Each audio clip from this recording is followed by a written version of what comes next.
नमस्कार. एम-डी-एम पोर्टलवर माहिती भरत असताना आपल्याला जर अशा प्रकारचा मेसेज येत असेल आणि जर आपल्याला नवीन ॲप अपडेट करायचं असेल, तर ते कशाप्रकारे या एम-डी-एम पोर्टलच्या म्हणजेच पी-एम पोषण पोर्टलच्या वेबसाईटवरून कशाप्रकारे ते अपडेट करायचं याविषयीची माहिती पाहूयात. यासाठी आपल्या फोनमधील ब्राउझरमध्ये एम-डी-एम पोर्टल सर्च करा. एम-डी-एम पोर्टल सर्च केल्यानंतर यामध्ये जी पहिली लिंक येते प्रधानमंत्री पी-एम पोषण योजना, त्या लिंकवरती आपल्याला क्लिक करायचं आहे. या लिंकवरती क्लिक केल्यानंतर आपल्यासमोर पी-एम पोषणचं अशा प्रकारचं जे होम पेज आहे, ते होम पेज ओपन होईल. त्याच्या बाजूला आपल्याला लॉगिन पेज दिसेल.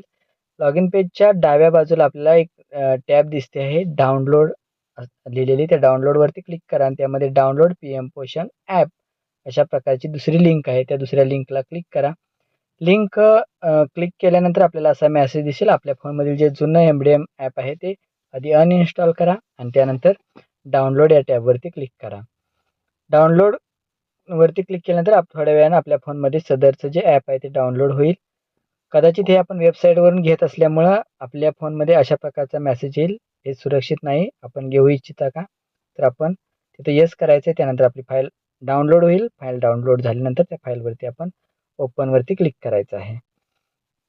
फाईल ओपन केल्यानंतर आपल्याला सेटिंग बदलावं लागेल, कारण आपल्या फोनमध्ये सिक्युरिटीसाठी जे इतर माध्यमातून प्ले स्टोअर व्यतिरिक्त येणारे ॲप जे आहेत, ते ॲप डाउनलोड होत नाहीत किंवा ते इन्स्टॉल होत नाहीत. त्यासाठी आपल्याला त्याला अलो करायला लागेल आणि त्यानंतर इन्स्टॉल करावं लागेल.